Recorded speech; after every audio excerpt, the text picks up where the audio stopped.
Hi all, this is part 3 of my ongoing Euro Yen trade analysis. So part 4 actually. So part 3 I left off with just covering this small sell hedge trade I did and how I closed right there.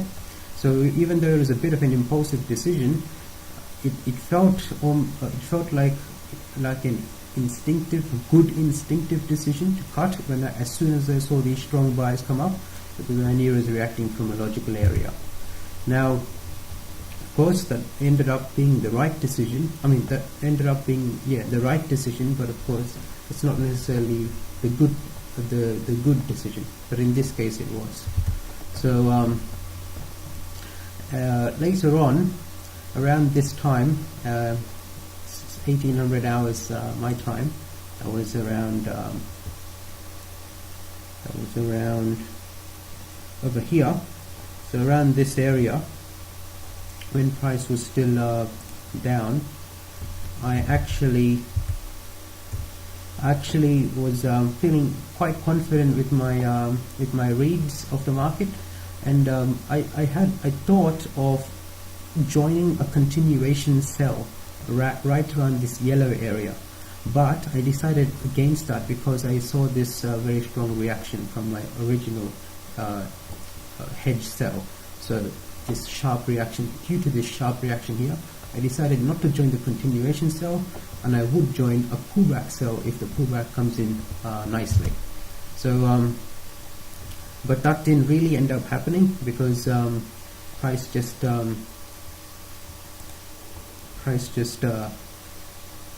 decided to creep up, and the pullback was not so good. And around this time I started to think, yes, this is likely to break out, and I thought this is likely to break out because on the lower time frames, what I saw consolidation happening near the area where price had previously come back down from very sharply. So at these previous reactions, it was more like a fake out down. So this move up was like a fake move up, and this was a fake move up. So the fake is a reaction, strong reaction down. So but the difference here is I don't see as much of a sharp reaction down. I just see consolidation, and support and resistance is being respected. So this was broken, support respected. This was broken, support sort of being respected there. So for that reason, I thought, okay, this is really the time when the price is probably going to go up higher. And also another reason is price from over here had come down and gotten some more fresh buyers coming in over here, sort of like a liquidity pocket. It had got some buyers liquidity over here, and then buyers had come up really strong, pulled back and made a higher low, and then I thought, yes, that's why this is likely to break out. And indeed, that is what happened on the 60 minutes. My read was correct, and it broke out. So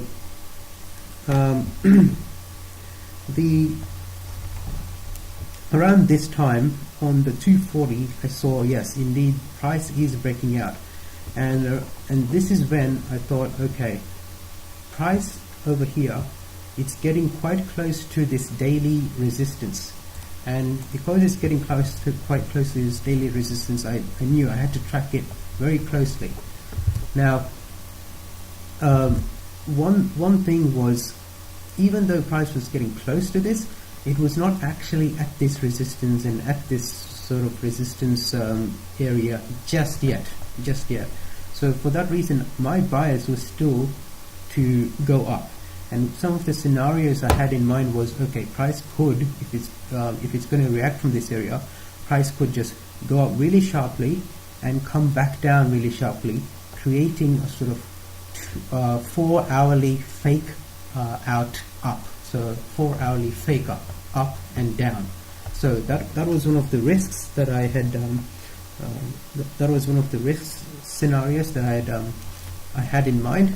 So when this happened, when these strong buyers came up over here, and the sellers started to come down really strong, I thought, oh, this is a bit odd, because that was happening still. All of this was happening still without it actually hitting this key resistance area. So around this time, I had a bit of a spook, and I was thinking I should look for hedge sell trades, but I decided not to do that because of that reason, that it was not quite at the area I wanted, and support and resist, and therefore I can wait for support and resistance to break out, to break first. So next, that's what it looked like on the 60. What appeared to be a fake out up, but not quite at that, of course, 4 hourly and daily resistance zone. Now, when I saw this really strong buyers up over here, that's when I realized, aha, this is just a trap. This is a trap, a very strong move down, coming down over here. Just a minute.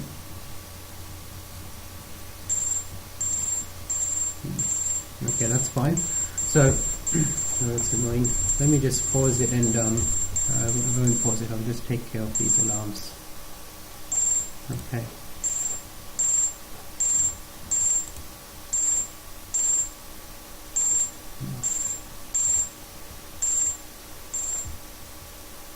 Okay, that's done. Okay, that's fine. So yeah, I was just I had an alarm over there, because I wanted to know when it would broken, and when it would be broken, and especially how it would be broken. It's still being broken in a very choppy way, so I'm confident this is okay, and I'm just going to put my next alarm right around here.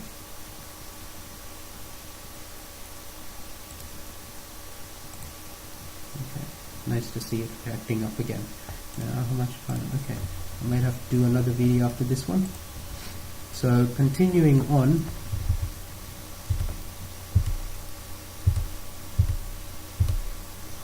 yes, so when this strong candle came up, that's when I realized it was a trap, but I wasn't expecting this trap when these sellers were coming down. So that's some improvement I can do for myself, expecting or anticipating at least this trap scenario as one of the possibilities as this is coming down, and not after the fact when I saw this come up.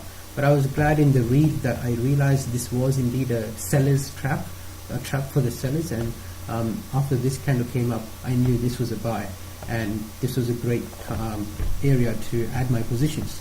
So that's exactly what I looked to do. So I saw it react from this support area and thought, let me add my positions. And after some consolidation happened, I had marked this black line, this black support area, as that's where I want to buy, but price came down and just shot back up really quickly.